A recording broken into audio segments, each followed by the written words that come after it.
तर आज नवरात्रीचा आहे 4था दिवस. तर आज रंग आहे पिवळा, म्हणून आम्ही दोघी मैत्रिणी पिवळ्या रंगाचे कपडे घातले होते. तर आज संध्याकाळी पाऊस येऊन गेला होता. वातावरण खूप मस्त झालं होतं, म्हणून चिमणीला बाहेर घेऊन आले.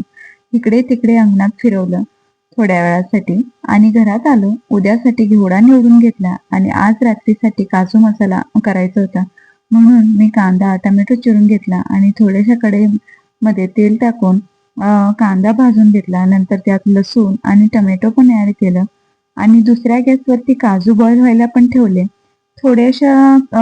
थोडेसे काजू आणि कांदा टोमॅटो पेस्ट करून घेतले. नंतर गरम तेलामध्ये जिरे टाकून आणि पेस्ट टाकून मस्त हलवून घेतलं.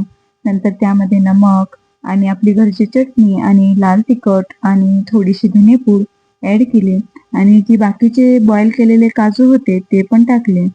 तर आपल्या पद्धतीनुसार पाणी ऍड केलं. नंतर मस्त अशी उकळी येऊ दिली. नंतर त्यावरती आपली घरची मलाई स्प्रेड केली आणि अशी होती काजू मसाला रेसिपी. तर चला बाय, भेटू नेक्स्ट व्लॉग मध्ये. राधे राधे.